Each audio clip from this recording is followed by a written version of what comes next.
Hello, hi friends. Good morning to all of you. Today's session reading book of 12th class Rainbow Part 2. First chapters Indian Civilization and Cultures. I am R.K. Suni from Betia, West Champaran. Don't waste your time. Let us start your sessions. Indian civilization and cultures. ये जो first part है हमारे rainbow part 2 का, ये बहुत important chapter है। इससे हर साल एग्जाम में 2-3 क्वेश्चन पूछता है। इसका जो भी कहानी है, जो भी इसका इंट्रोडक्शन है, जो भी समरी है, इसको एक एक लाइन हम लोग इंग्लिश देखेंगे, उसके साथ साथ हिंदी भी देखेंगे और इसका जो क्वेश्चन है उसको आंसर भी देखेंगे इसी वीडियो के माध्यम से। आई होप आप लोग के सब समझ में आएगा। चलिए तो स्टार्ट करते हैं। इंडियन सिविलाइजेशन एंड कल्चर, भारतीय संस्कृति और भारतीय सभ्यता और संस्कृति, जिसका राइटर है महात्मा गांधी। ये बतलाना चाह रहे हैं, यहाँ पे अपने इंट्रोडक्शन दिए हैं, उसके बाद यहाँ से कहानी लिखे हैं इस इंडियन सिविलाइजेशन एंड कल्चर का। चलिए पहले इसका हम इंट्रोडक्शन देख लेते हैं, उसके बाद इस कहानी को देखेंगे। कहानी में क्या कहना चाहते हैं, कहानी में ही बतलाएं अपने सभ्यता के बारे में चर्चा किए हुए हैं, जो कि हमारे भारतीय सभ्यता है और पश्चिमी सभ्यता है, उससे क्या कराएं, कंपेयर कराएं, तुलना किए हैं। चलिए तो स्टार्ट करते हैं, देखते हैं। मोहनदास करमचंद गांधी, इनका पूरा नाम हो गया।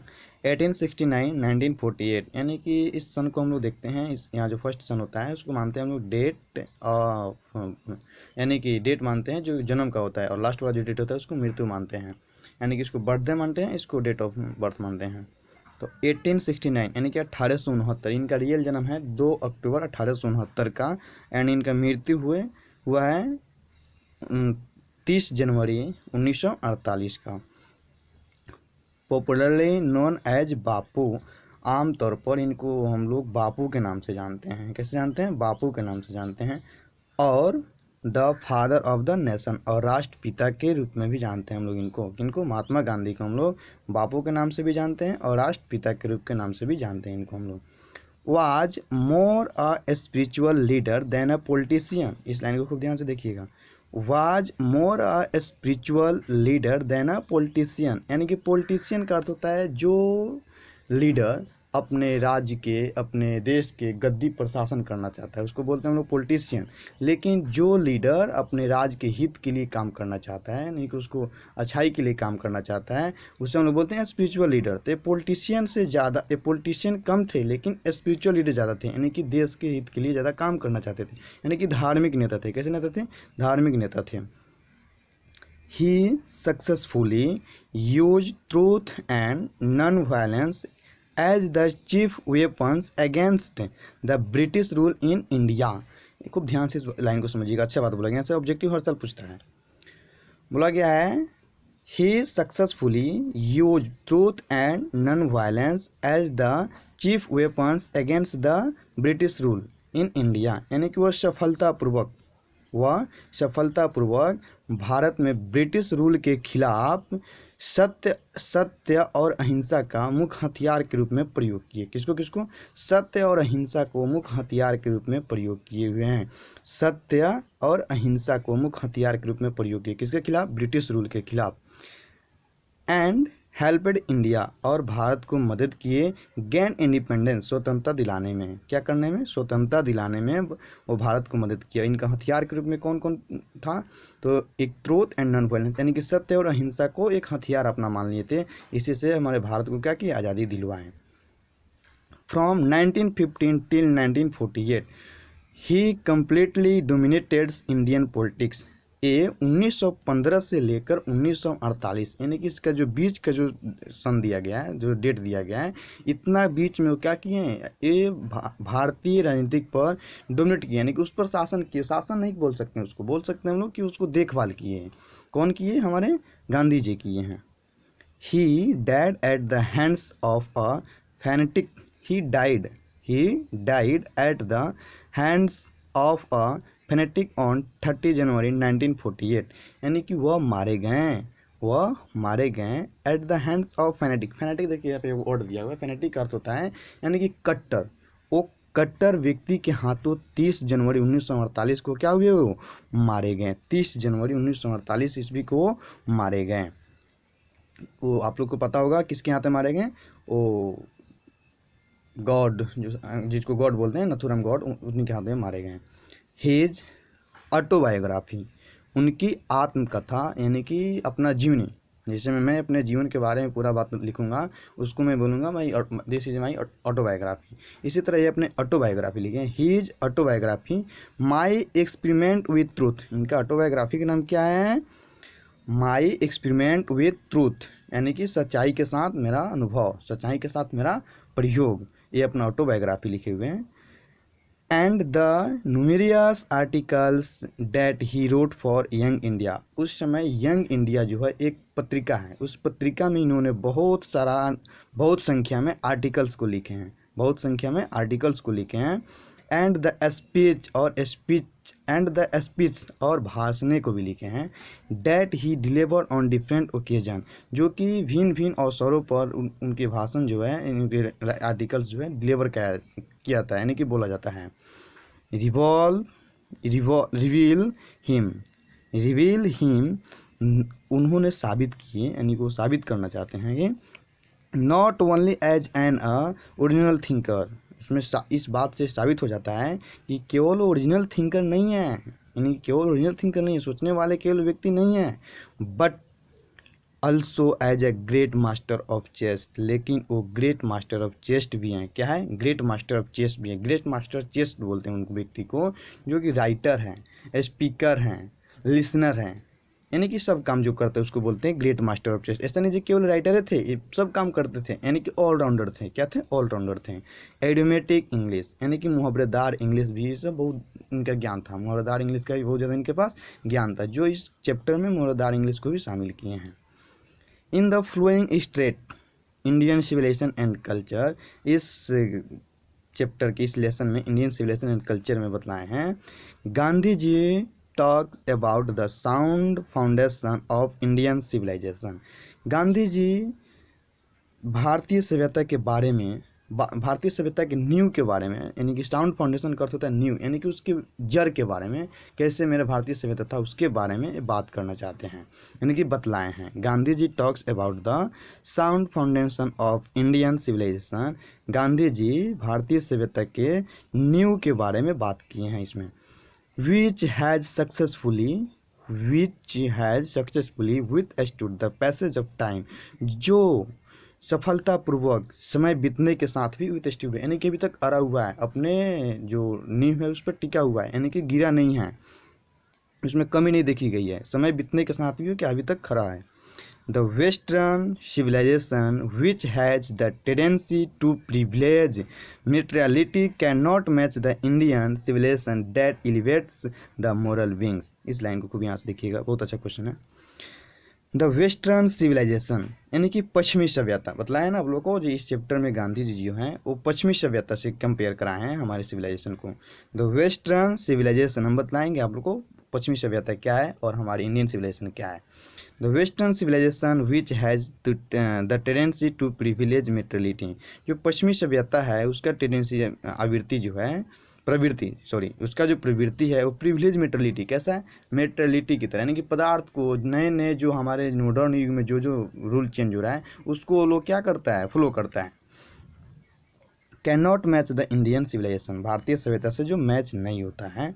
That elevates the moral beings, और हमारा भारतीय सभ्यता जो है वो किसको बढ़ावा देता है, किसको एलिवेट करता है? मोरल बींग्स को। हमारे भारतीय सभ्यता जो है वो मोरल बींग को, यानी कि पुराने हमारे पूर्वज लोग जो हमको ज्ञान देकर गए हैं, जो संस्कार दिए हैं उसको हम लोग फॉलो कर रहे हैं। लेकिन ये जो हमारे वेस्टर्न सिविलाइजेशन है, ये नया पर जो हमारे रूल बन रहा है, जैसे जैसे हमारे पोशाक का रूल, किसी बड़े व्यक्ति से बात करने के रूल, रहन सहन जो भी है वो जो नया नया बन रहा है उसको फॉलो करता है कौन? Western civilization. लेकिन हमारा भारतीय सभ्यता नहीं, हमारे पूर्वज द्वारा जो बतलाया गया है उसी को फॉलो करते हैं।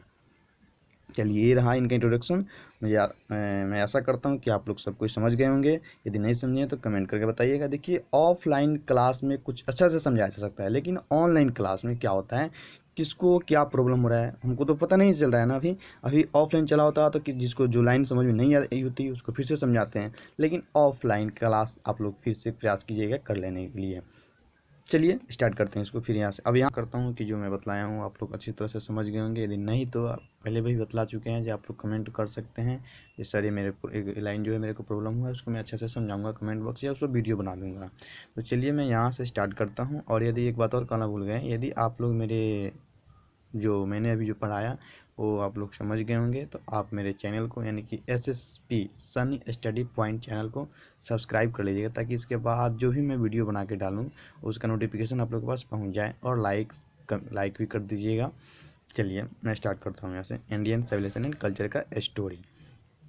गांधी जी हमें बोल रहे हैं, I believe that the civilization India has evolve is not to be beaten in the world. मुझे विश्वास है कि भारत की सभ्यता जो विकसित हुई है, भारत की सभ्यता जो विकसित हुई है उसे विश्व में कोई नहीं हरा सकता है, यानी कि विश्व में उसे का कोई कॉपी नहीं कर सकता है, उसके बराबरी कोई नहीं कर सकता है। Nothing can equal the seed sown by our ancestor. हमारे पूर्वजों द्वारा बोया गया बीज, हमारे पूर्वजों द्वारा बोया गया बीज का सामना कोई नहीं कर सकता है, यानी कि जो पूर्वज हमारे हमको ज्ञान देकर गए हैं उसका कॉपी दूसरा कोई देश राज्य के लोग नहीं कर सकते हैं। रोम मूवमेंट, देखिए यहाँ पे रोम है, रोम है जो है एक राजधानी पड़ता है, रोम उस समय देश था। रोम भी आया हमारे कॉपी सिविलाइजेशन को कॉपी करने के, लेकिन उसे कॉपी नहीं हुआ, चला गया। Rome movement, Greece share the same fate. और ग्रीस, देखिए यहाँ पे लिखा गया है, Greece share the same fate, और ग्रीस का भी वही हाल हुआ, वो भी चला गया। The might of the Pharaohs, यानी कि फेराहोस, इसको फेराहोस बोलेंगे। फेराहोस का अर्थ हुआ यानी कि मिस्र, और द माइट का अर्थ हुआ शासक, यानी कि राजा जिसको बोल सकते हैं। फेराहोस के राजा जो हैं, फेराहोस मिस्र का राजा, वो क्या हो गए, वाज ब्रोकन, टूट गए, यानी कि छीर हो गए, हार गए वो। Japan has become westernised, Japan has become westernised, यानी कि जापान जो है उसका पश्चिमीकरण हो गया। जापान का पश्चिमीकरण यानी कि वो पश्चिमी जो सभ्यता थी उसमें ढल गया, उसमें खिल मिल गया, वो पश्चिमी की ओर चला गया। Of China nothing can be said, China के बारे में कुछ नहीं कहा जा सकता है। आप लोग समझ ही रहे हैं आज क्या क्या खाया क्या नहीं किया, जो हम लोग को तंग करके रख दिए, कोविड-19 ला दिया, वो चाइना का ही देन है, इसलिए उसकी सभ्यता के बारे में कुछ नहीं कह सकते हैं। बट इंडिया इज स्टिल, लेकिन भारत अभी भी स्थिर है। सम हाउ और other sound at the foundation, अपने नींव पर किसी तरह ना किसी तरह करके अपने नींव पर हमारी भारतीय सभ्यता क्या है, खड़ी है, रुकी हुई है। The people of Europe learn their lesson from the writing of the man of Greece और रोम। इस लाइन को खूब ध्यान से फिर से देखिएगा, मैं बताना चाहूँगा यहाँ से। द पीपुल ऑफ यूरोप, यानी कि यूरोप के लोग अपने पाठ को सीखते हैं, अपने पाठ सीखते हैं from the writing of man of Greece और रोम, यानी कि रोम और ग्रीस के लोग की जो लिखावट है उसी की लिखावट से, उसी की लिपि के अनुसार अपने पाठ सीखते हैं। यानी कि उनके पास ग्रीस और रोम के पास जो ज्ञान है, जो उनके पास सभ्यता है, जो कल्चर है, जो सिविलाइजेशन है, उस सभ्यता को उन्हीं की लिखावट में लोग सीख रहे हैं। कहाँ के लोग, यूरोप के लोग सीख रहे हैं। Which exist no longer in theirs former glory, जो काफ़ी समय तक टिका नहीं, यानी कि वो काफ़ी समय तक उन लोग यहाँ चला नहीं, अरा नहीं। In trying to learn from them, in trying to learn from them, यानी कि सीखने के प्रयास में उनसे, उन लोगों से सीखने के प्रयास में उन लोग को द यूरोपियंस इमेजिन, सीखने के प्रयास में ही यूरोपियन लोग जो है, यहाँ पे यूरोप के जो लोग हैं वो कल्पना करते हैं, क्या करते हैं, कल्पना करते हैं। उनके पास सोच आ जाती है कि that they will avoid the mistake of Greece and Rome, कि रोम और ग्रीस की जो गलतियाँ है उसको हम लोग क्या सुधार लेंगे, उसको हम लोग सुधार लेंगे। यानी कि जो उनके पास गलत आचरण है, गलत सिविलाइजेशन है, गलत कल्चर है, उस गलत कल्चर सिविलाइजेशन को हम लोग नहीं सीखेंगे, उनकी गलतियों को क्या कर लेंगे, सुधार लेंगे। अवॉइड का अर्थ हुआ इग्नोर कर देंगे, यानी कि उनकी जो गलती, जिसमें हम आपको कोई आपसे बात कोई कहा, गलत बात बतलाया, तो उस गलत बात को नहीं सीखेगा, जो सही बात है वही बात में आप अचीव कीजिएगा। तो ये लोग बोले हैं जो ग्रीस और रोम की जो गलतियां है उसको क्या कर लेंगे, हम लोग सुधार लेंगे लोग। Such is their pitiable condition, इसी प्रकार उन लोग की जो कंडीशन है बहुत दयनीय है। क्या है, उन लोग की दयनीय, इस समय की स्थिति कैसी है, बहुत दयनीय स्थिति हो गई है।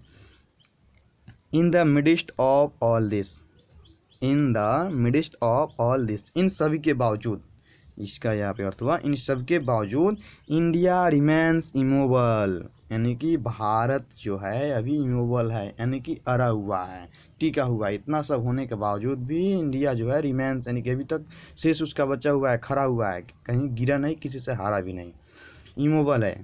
That and that is her glory, जो इसकी ये क्या है, हर ग्लोरी, जो इसकी ये सुंदरता है, इसकी क्या है, सुंदरता है। हर देखिए लगाया गया है इंडिया के लिए।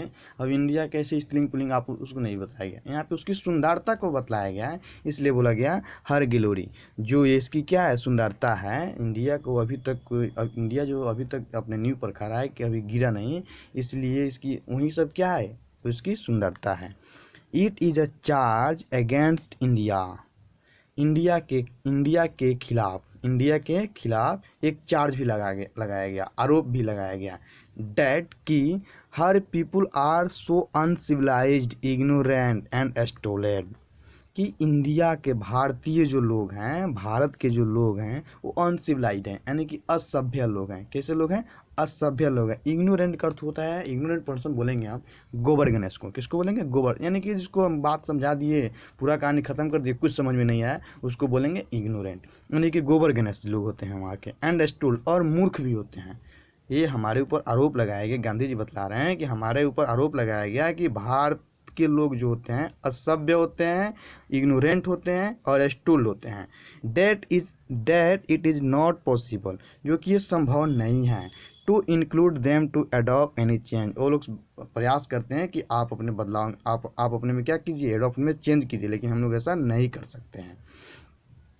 जिद्दी हैं हम लोग, जिद्दी हैं, जो हम लोग की बात बतलाएगी उसी बात को लेकर चलते हैं। इस लाइन का कहने का अर्थ हुआ it is a charge really against our merit, it is a charge really against our merit. यह जो चार्ज है हमारे रियल में किसके लिए, किसके खिलाफ लगाया गया, हमारे मेरिट के, हमारे गुण जो है गुण के खिलाफ हमको आरोप लगाया गया है। What we have tested and found true on the anvil of experience, जो हमने इसको परखा, टेस्टेड यानी कि देखा, अपनी आंखों से देखा, उसको जांच खुद मैंने किया, टेस्टेड जिससे मैंने खुद से हम लोग देखा, परखा है। And found true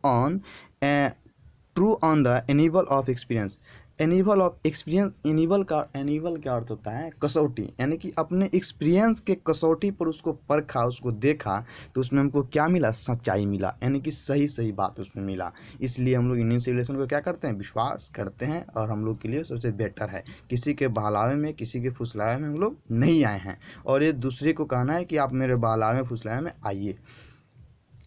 we did not change, हमें तो साहस ही नहीं है उसको बदलने के लिए। भारतीय बोलते हैं, गांधी जी बोले हैं, हमें तो साहस ही नहीं है इस सभ्यता को चेंज करने के लिए, बदलने के लिए।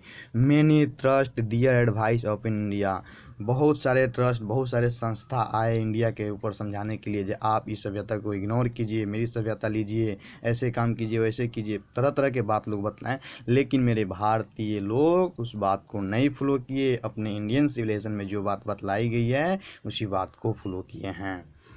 एंड और सी रिमेन्स स्टडी, और अपने स्टडी पर, यानी कि अपने स्थिति पर, यानी कि नींव पर, अपनी जो जड़ है, अपने जो जिद है, उस जिद पर रुक गए। दिस इज हर ब्यूटी, यही तो उसकी सुंदरता है, जिद पर रुक गए, यही तो उसकी सुंदरता है। It is the sheet anchor of our hope, इस बात को खूब ध्यान समझिएगा। It is the sheet anchor of our hope, यानी कि यही तो हमारे आशा को एक रक्षक करता है। यानी कि मैं आपको बतला दिया, जो आप जाके इसको, मैंने जो पढ़ा है इसको पढ़ लीजिए, अच्छा से समझ जाइए, मैं आपको बतलाया और आप वैसे ही जाके कर लिए, तो मेरी आशा के आप रक्षक हो गए।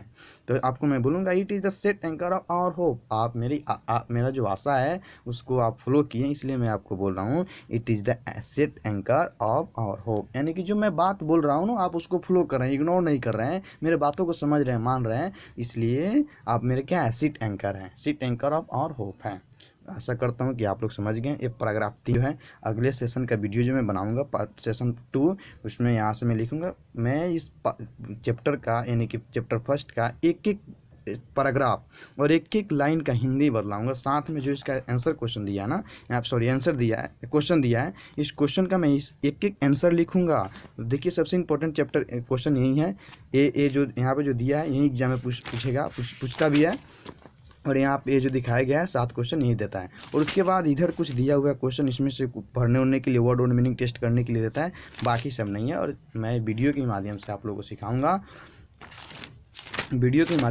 सिखाऊंगा, लेटर लिखने के लिए, एप्लीकेशन लिखने के लिए, मैसेज लिखने के लिए, नोटिस लिखने के लिए और पैराग्राफ लिखने के लिए और समरी लिखने के लिए, जो एग्जाम में हर साल पूछता है। और आप लोग के साथ साथ आप लोग के लिए मैं फिर अगले सेशन 2 जब वीडियो बनाऊंगा उसमें पैराग्राफ 3 से बनाऊंगा, सिविलाइजेशन इज डेट मोड।